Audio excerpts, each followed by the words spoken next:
Hello everyone. Just an update on ongoing pandemic. Here is the first news. European countries are going to impose more restrictions and travel curbs. As you all might be aware, Omicron is hitting Europe pretty hard. The number of cases are rising very rapidly, and thus these European countries are going to put more lockdowns and restrictions. Germany is the first one. Germany is saying it is going to set new restriction rules for anybody entering from UK, and anybody entering from UK would be required to quarantine for 14 days regardless of vaccination status. So that's interesting. Now I'm not sure how does that justify um, getting vaccinated. Then what's the point of getting vaccinated when it's not helping in any shape or form, whether it is in terms of travel itself or just just to address the ailment. So, and we'll touch on the ailment part in a bit. So yeah, that's one. Then new travel restrictions have also been imposed on arrivals from Denmark, France, and Norway. But it's not as stringent on these three countries. The arrivals needing to quarantine for at least 5 days, so just 5 days instead of 14 days. Um, they are putting restrictions on the number of people gathering within the country, so I think it has been capped to. So yeah, it has been capped to 10 people starting December 28th. Austria is also said it would allow entry only to vaccinated travelers starting Monday. So yes, Austria will allow people to enter, but only the vaccinated ones. Dutch seems to be most restrictive, um, and Holland is going to be basically closing all bars, non-essential shops, hospitality venues, cinemas, and gyms starting or until at least January 14th. It may even extend beyond depending on how this plays out. Ireland is going to introduce a local curfew after 8 o'clock for pubs and restaurants. Um, Italy health minister this weekend told regions to strengthen measures to manage epidemic, and in Naples and Amalfi Coast has banned indoor gatherings, including children parties. So there you have it. More restrictions.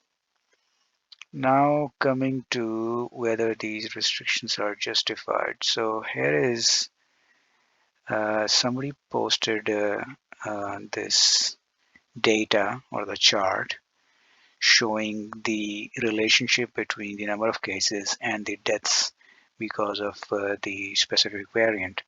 And as you can see, there is a clear relationship there. So the first one is Wuhan type. The there is a lag definitely between the peaks of the cases versus the deaths, because it takes somewhere around 10 to 14 days or 2 weeks for um, the person or the patient to get symptomatic, and then it starts showing the side effects of the variant, or the symptoms of the variant. But there is a clear correlation there that as soon as the cases peak, the deaths also peak, and soon as the cases decline, the deaths also decline. It's visible with the alpha variant and same with the delta. But the Omicron, there is an anomaly. or there is a discrepancy there. The number of cases are definitely rising or increasing very rapidly, but the deaths are not. And it's not just from this chart, uh, it's kind of available through the data that's coming out of Danish hospitals as well. So, but as I mentioned as I mentioned here, that there is definitely a lag, but it's not the lag is not significant enough that it won't be visible at this point. As you can see, the other ones, as soon as the number of cases start rising, so does the deaths. Uh, so yeah, it should have been visible, which kind of indicates that this variant, even though it's very infectious, so it actually gets easily transmitted, and a lot of people have this, but it's not dangerous, which kind of not justify having all these stringent restrictions. So yeah, there we have it.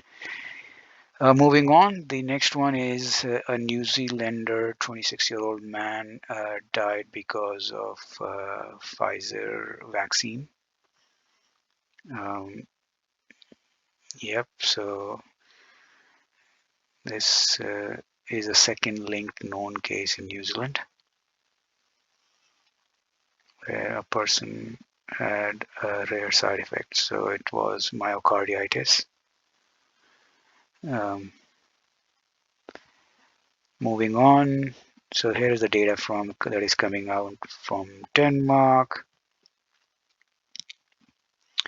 and what they're saying is that first of all, that people, as I posted a couple of days back, claim a lot of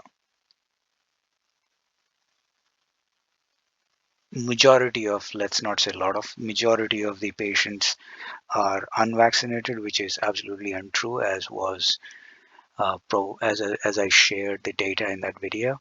Um, and it kind of is matching with what is coming out of Denmark as well.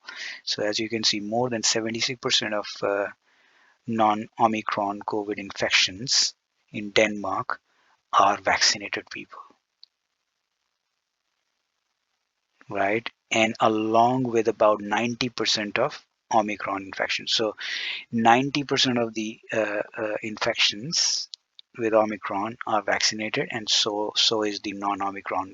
76, three-quarter of them are non-Omicron COVID infections. So that's very high. So majority of these people getting infected are with the vaccine. So are the vaccines working? Maybe.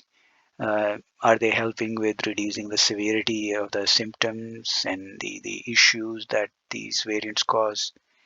Maybe. It just remains to be seen. But it's kind of wrong to claim that once you are vaccinated, you won't get impacted, or you won't be able to contract the virus again. So yeah, this is an interesting article. Have a look. I'm going to post all these articles in the description below. And ending with, there is a battle lines being drawn between the US government or federal government and Supreme Court. So the US government wants to push for mandated vaccination. Um, and let's see if they would be able to convince the Supreme Court. I personally don't favor this. There is no logical reason why anybody should be forced to ingest any type of chemical in their body uh,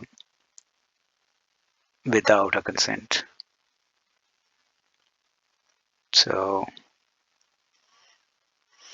yep. Thanks for listening, and I'll see you next time. Bye.